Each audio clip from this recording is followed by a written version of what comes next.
Right, I'm going to try and take apart one of my Cobra Roadster seats. These are the ones that have the notorious reputation for sort of end up being very wobbly on the back here when you're in there. A 7-type car because they don't sit against a bulkhead, and obviously people just sitting on seat runners, sliding out, and they eventually do crack. I had a go at doing one a few years ago, which seemed to put a few more years on it. These things cost about 350 quid now, so if I can get a couple more years out of it, I will do. Well, not a bad start. It's taken me about 10 minutes to get the 5 fixings on the front out. I can't remember the name of these things, but they are typically used in, obviously, in upholstery. Bit of a get out. I'm trying not to rip through the original fixings as well. Right, it's taken me about 25 minutes to get the seat fixings apart. I had to decide to cut these ones in because it went right through the actual weave here. So I thought by trying to wrestle them out, I only ended up damaging the vinyl, so I've cut a few of them. So yeah, just cut them with a decent pair of pliers. I can't remember the name of these fixings. I know I've seen them used on a lot of the Discovery Channel car programs. I'm sure I can get a few of those on Amazon or eBay. Right, let's expose the seat and see what the problem is. That's just an additional bit of vinyl that sits on both sides. That one slipped away somewhere.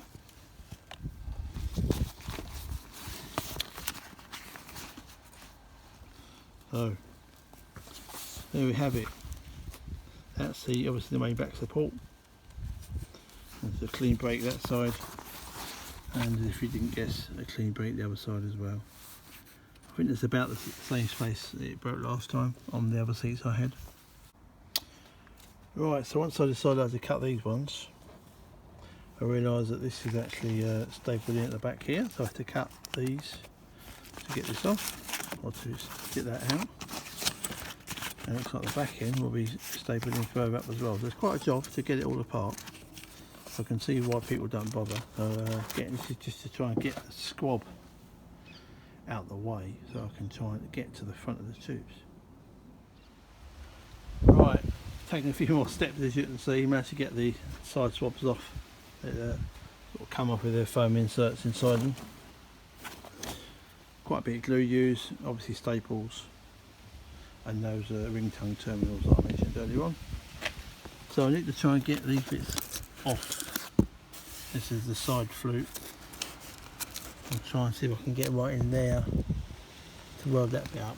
That's what I'm after doing, both sides. So I'm hoping when all the staples are removed I can just lay these off both sides and go from there.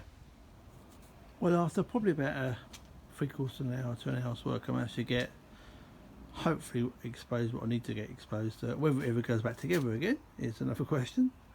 That depends on whether you're seeing this video or not.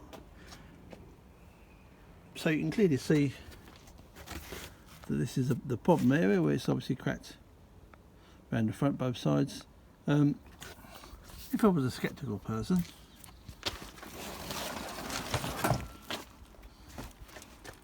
it just seems strange to me that it seems as if the back edge bit is missing completely, and just leave the front little bit to do the support.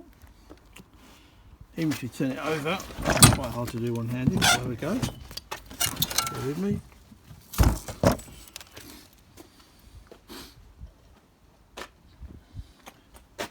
To get that crack to close right the way up, you've got to put quite a bit of force on it.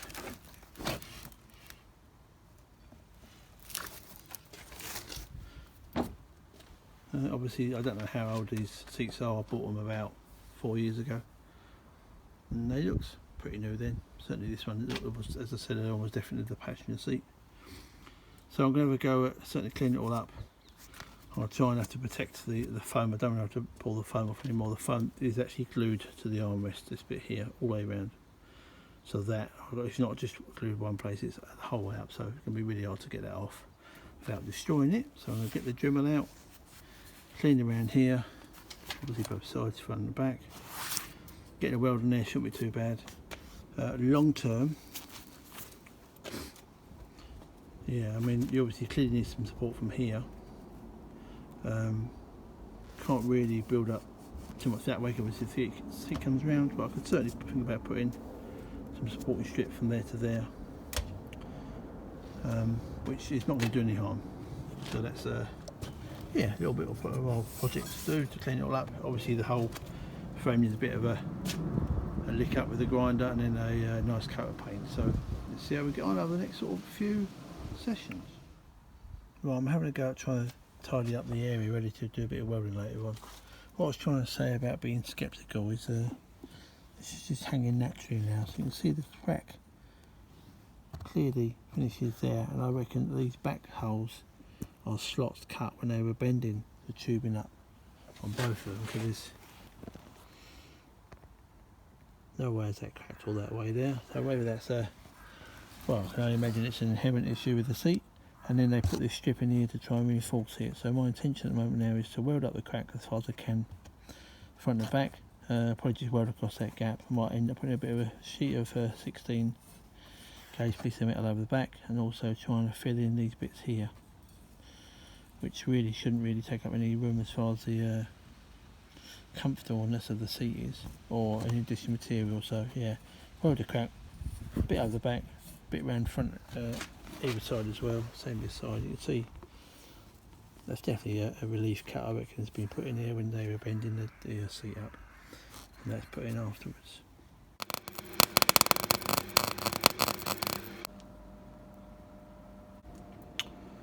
Right, I started this adventure about 8 o'clock this morning. It's now only 9:45, so only an hour and 3/4 from the complete strip down to getting the welding done, so it's not too bad. So you can see I've welded the little quadrant bit there, all 4 sides, and I've just slowly filled up the gap all the way around. I will end up cleaning this up with a grinder. I don't want to take too much of it off to make it weak again, but I will make it more presentable than that is at the moment.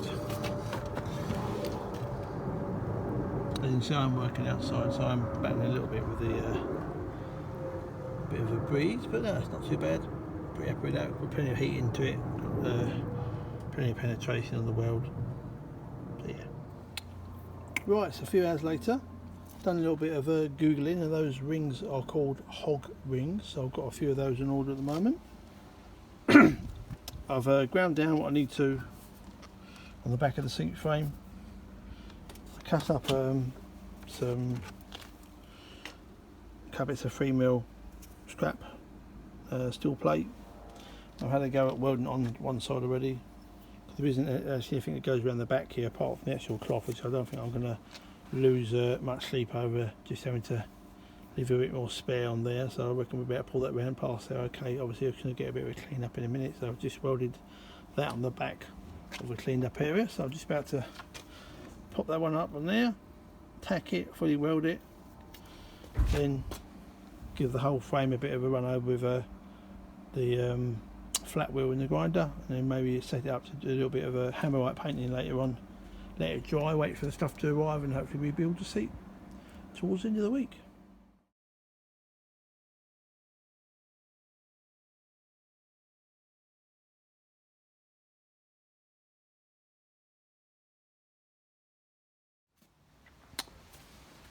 Well, after giving it a couple of coats with the etch primer, I've just left it to dry for about half an hour. I've gone back with a can of Halford's Best Satin Black.